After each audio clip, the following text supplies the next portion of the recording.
اور ہم نے پھر آج میں پھر بھی گزارش کروں گا کہ اہل سنت والجماعت کا جو عقیدہ ہے یہ بڑا مضبوط عقیدہ ہے. میں کہتا ہوں میں بڑا تنگ بھی ہوں ان سے، سنیوں سے.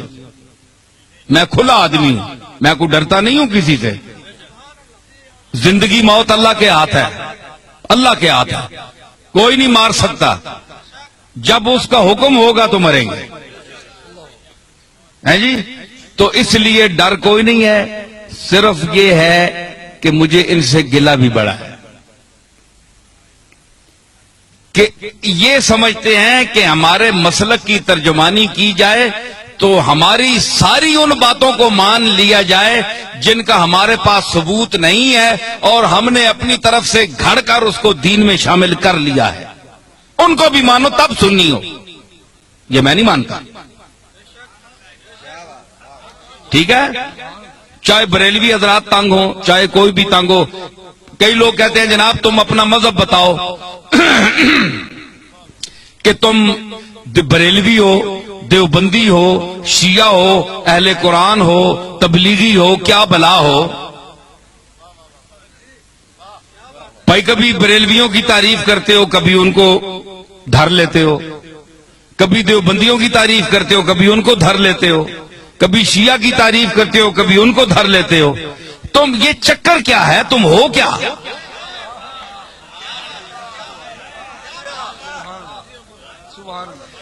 ہے جی. آج میں آپ کو بتاتا ہوں میں کیا ہوں. دیکھیں صاحب، یہ ان کا سوال بجا ہے کہ یہ سارے لوگ ان کی تعریف کرتے ہیں اور کبھی جو بہت خوش ہوئے ہوتے ہیں وہ دیوبندی بھی کہتے ہیں یار یہ تو ہمارا آدمی ہے، یہ دیوبندی ہے. وہ دوسرا خطاب سنتے ہیں وہ کہتے ہیں تب تن کے رکھ چھوڑیا سسا. بریلوی کہتے ہیں جناب یہ ہمارا ہے، تو دوسرا خطاب سنتے ہیں اس میں کوئی ان کی بات ہوتی ہے، ان کو دھر لیتا ہوں، وہ کہتے ہیں یہ گیا، یہ تو کچھ بھی نہیں ہے، ہمارا تو نہیں ہے. شیعہ کہتے ہیں اہل بیت کی تعریف اس سے بڑھ کر کسی نے کی نہیں، کبھی ان کو بھی کوئی چٹکی لگا دی، وہ کہتے ہیں یار ہمیں بھی ہماری خبر بھی لے گیا. اہل قرآن، تبلیغی، اہل حدیث تعریف بھی کرتا ہوں، مذمت بھی کرتا ہوں. وہ کہتے ہیں یہ چیز کیا ہے، یہ ان کی معجون مرکب کیا ہے، حدود اربع ان کے کیا ہے. تو میں گزارش کروں، بات یہ ہے کہ میرا کوئی ذاتی مذہب نہیں ہے، نہ آپ کا کوئی ذاتی مذہب ہونا چاہیے. ہمارا مذہب، ہمارا عقیدہ، ہمارا مذہب، ہمارا مسلک، ہمارا نظریہ، ہمارا اندیہ وہ ہونا چاہیے جو اللہ کی آخری کتاب قرآن مجید میں آیا ہے، یا جناب محمد الرسول اللہ سے جو عقیدہ، جو طریقہ ثابت ہے وہ آپ کا اور میرا عقیدہ ہونا چاہیے. ٹھیک ہے نا؟ یہ مسلمان کی تعریف ہے. تو ہر یاد رکھیے کہ ہر مذہب میں، ہر مسلک میں افراط و تفریط ہے.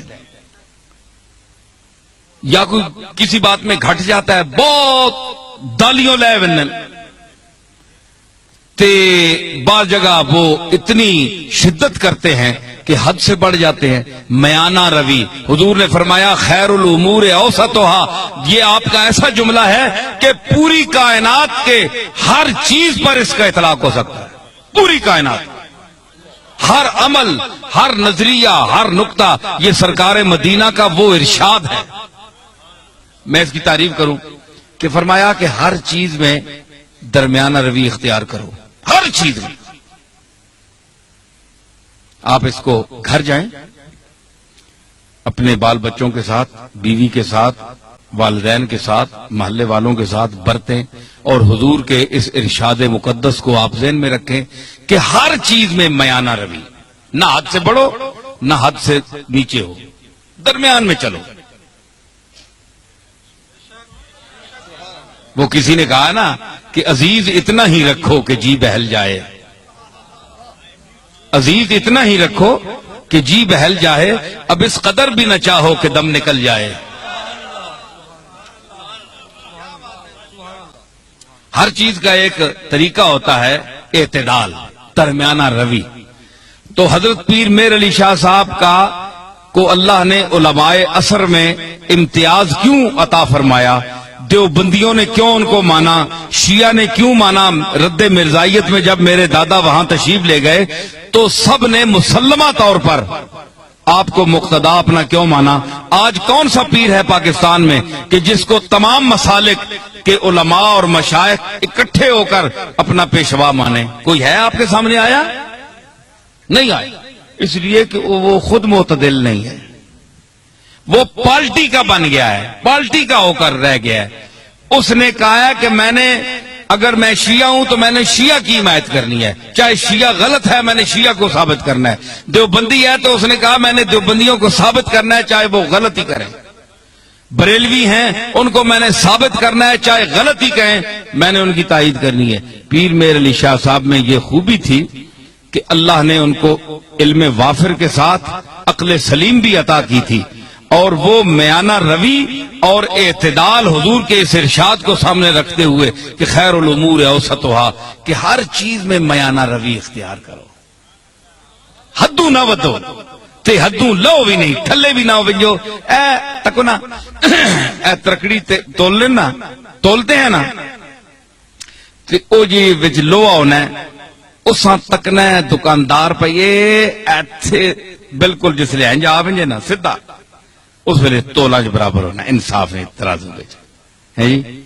تے کئی جڑے او تے مولیاں نے پتھر مار چھوڑنے، مار کے میں تکنا رہا ہاں، مولیاں نے پتھر مار چھوڑا ہے یا ایمیں سودے نہیں چمک دیتی تو پلڑا ہنج ہو گیا تو اساں جلدی جلدی پا دیتا، کیوں سرور تکنا ہونا ہے نا؟ اچھا تو مطلب ہے کہ دھوکہ دے دیا، چکر دے دیا، تو مطلب یہ ہے کہ وہ سودا وہاں جاتا نہیں پورا، صرف ٹچ کر کے اس کو نیچے کر کے چکر دے کے چلے جاتے ہیں۔ لیکن جو سمجھدار گاہ کو اس کو پتا ہے کہ جب یہ بالکل تول میں صحیح آئے گا نا، انصاف پہ آئے گا، نہ ادھر جھکاؤ ہوگا نہ ادھر ہوگا، تو پھر صحیح تلے گا۔ اس کو کہتے ہیں اعتدال، درمیان میں، نہ ادھر نہ ادھر۔ تو آپ بتائیں کہ سودا وہ صحیح تلتا ہے نا جو اعتدال پر ہو، جسے اس کے آنے جی ترکڑی نہ ہو، کنڈا صحیح تولتے درمیان کھلوتا ہو، اور صحیح سودا تلنا ہے۔ پیر میر علی شاہ صاحب کے میزان علم پر وہ کنڈا جو صحیح ہے اس پر ہر وہ سودا تلتا ہے، اور جو غلط ہو زائد ہو وہ ادھر ادھر ڈل بننا ہے، ختم ہو بننا ہے۔ لوگ آ رہے جناب پیر صاحب عجیب آدمی ہے، کسی کو انہوں نے کافر نہیں کہا، کسی کو مشرک نہیں کہا، کسی کے خلاف فتویٰ نہیں دیا، سب کو کہتے ہیں مسلمان ہیں، لیکن یہ ذرا ٹھیک کر لو، یہ ٹھیک کر لو، یہ غلط ہو تم، یہ غلط ہو، یہ ذرا ٹھیک ٹھاک کر لو، باقی تم ٹھیک ہو۔ پیر میر علی شاہ صاحب یہی کہتے ہیں نا۔ تو ہمارے یہ آج کے بعض بریلوی حضرات یہ کہتے ہیں جناب کہ انہوں نے اتنا علم ہونے کے باوجود انہوں نے کیوں کسی کو کافر نہیں کہا،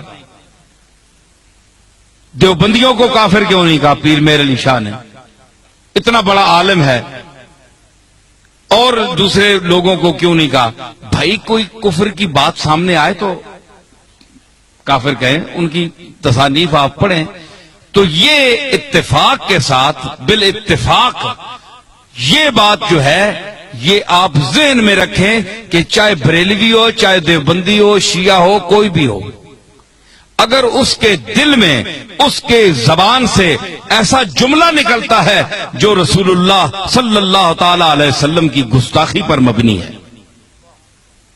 وہ حضور کو لوگوں کی نظروں سے گرانا چاہتا ہے، وہ دائرہ اسلام سے خارج ہے۔ ٹھیک ہے، باقی ہمارے بزرگوں کو نہ ماننے والا کافر نہیں ہوتا، ٹھیک ہے نا جی، ہمارے بزرگوں کو نہ مانے، کوئی داتا صاحب کو نہ مانے، وہ اللہ خود ہی منوا لے گا، وہ خود ہی پکڑے گا۔ اگر اللہ کے مقبولوں کے ساتھ کوئی زبان درازی کرتا ہے تو اللہ بڑا غیرت مند ہے، وہ نہیں چھوڑتا۔ اس نے کہا تھا بس تجربہ کر دیم دری دیر مکافات، با درد کشاں ہر کے در افتاد بر افتاد۔ حافظ نے کہا کہ ہم نے اس دائر مکافات میں بڑا تجربہ کیا ہے، یہ دائر مکافات ہے نا، بدلہ یہی مل جاتا ہے انسان کو، جو کسی کا حق دبائے، جو یتیموں کا مال کھائے، کتنے گیا وہ شکیل؟ ٹھیک ہے خلیل، ٹھیک ہے نا؟ تو مطلب ہے آپ کے علاقوں میں بھی ایسی چیزیں ہیں کہ جو غریبوں کا مال کھاتے ہیں، یتیموں کا مال کھاتے ہیں، اور ان کے یتیم رشتہ دار جو ہیں وہ دوسروں کے مدرسوں میں پلتے ہیں جا کر. سمجھ آئی؟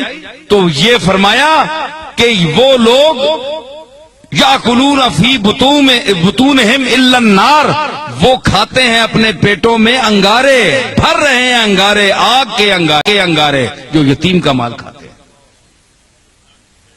ٹھیک ہے نا؟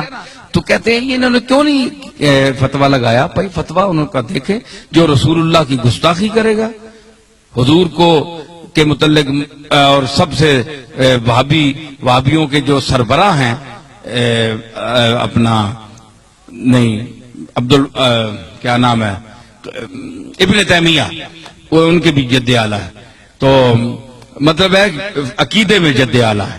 تو ابن تیمیہ جیسا آدمی، اس نے لکھا کہ ایک ہے کپڑے کا میلا ہونا، ایک ہے حکارت سے کوئی گئی سٹ ہے ایویں ترکیا میلا ہے، ذہن میں اس کو حقیر کہے، ذہن میں یہ عقیدہ رکھے کہ میں اس کی حکارت کر رہا ہوں.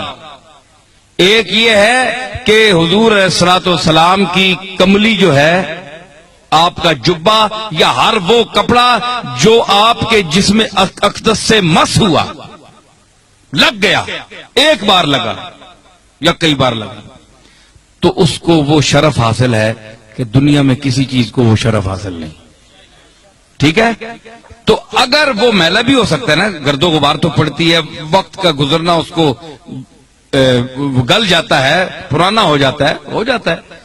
تو اگر کوئی شخص، یہ ابن تیمیہ لکھ رہے ہیں، تو کہتا ہے کہ اگر کوئی شخص میلا سمجھ کر کہے یار یہ تو بہت میلا ہو گیا، پرانا ہے، غالباً آپ کا استعمال شدہ ہے، وقت بھی گزر گیا، چلو یہ تو ٹھیک ہو گئی. اگر حضور کے کسی ملبوس کو، رومال کو، کسی چیز کو حقارت کا ذہن میں نیت رکھ کر یہ کہتا ہے چھوڑو یار یہ تو ہے ہی میلا، چھڑ دفع کرو، فرمایا ابن تیمیہ کہتے ہیں کہ وہ اسلام سے خارج ہو گیا، اس کا دین ایمان صاف، وہ دوبارہ جب تک کلمہ نہ پڑھے گا، توحید کا قائل نہیں ہوگا، اللہ سے معافی نہیں مانگے گا، وہ اسلام میں داخل نہیں ہو سکتا، کیونکہ اس نے جناب رسالت مآب کی ایک استعمال شدہ چیز کی توہین کی ہے اور نیت میں توہین تھی. تو حضرت پیر میر علی شاہ رحمت اللہ علیہ، یہ کبھی آپ نے ایسا نہیں کیا کہ جو بھی ہو، چاہے وہابی ہو چاہے کوئی بھی ہو، ایک شخص جو گستاخی رسول کر رہا ہے تو آپ اس کو مسلمان سمجھیں گے، یہ بات بھی نہیں ہے.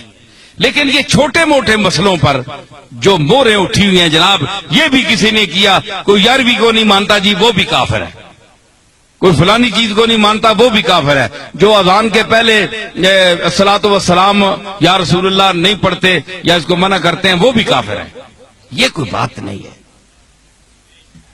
یہ کوئی ایسی باتیں نہیں ہے کہ آپ ان کو قطعیات میں سمجھیں اور اس وجہ سے اتنا اختلاف ڈالیں کہ ایک طرف کلاشنکوفیں آپ نے اٹھائی ہوئی ہیں، لڑائیاں ہو رہی ہیں، قتل و غارت ہو رہا ہے، تو یہ کیا فساد ہے؟ یہ کوئی چیزیں نہیں ہیں، سوا ذات اللہ کے بعد حضور علیہ الصلوۃ والسلام کی ذات ہے، اس کا احترام آپ پر بھی فرض ہے، ہمارا بھی فرض ہے. لیکن حضور نے یہ بھی فرمایا کہ مجھ کو اتنا نہ اٹھاؤ، اتنی تعریف نہ کرو کہ مجھے اللہ کے جو ہیں اپنے عیسیٰ علیہ السلام اور عزیر کے ساتھ ملا لو، جس طرح انہوں نے اپنے عزیر اور عیسیٰ کو اللہ کا بیٹا کہہ دیا تھا، مجھے بھی تم اللہ کے ساتھ ملا دو کہ اللہ اور مجھ میں کوئی فرق ہی نہ رہے. یہ بھی منع ہے، یہ سرکار نے منع فرمایا ہے، حضور کا حکم ہے. بندہ بندہ ہے، اللہ اللہ ہے. سمجھ آئی؟ یہ سرکار کی تعلیم ہے، تو یہ سرکار کی اپنی تعلیمات پر ہمیں چلنا چاہیے. اتنا بھی نہ آپ بڑھائیں کہ کل ہمیں قیامت کے دن حضور کے سامنے آپ حکم دیں کہ ان کو جوتے مارو، تو اس محبت کا کیا فائدہ؟ محبت تو وہ کرنی چاہیے جس سے رسول اللہ خوش ہوں، تو ظاہر رسول اللہ اسی پر خوش ہوں گے جو آپ کے طریقے پر چلے گا، آپ کے احکام اور آپ کی احادیث اور قرآن مجید کی آیات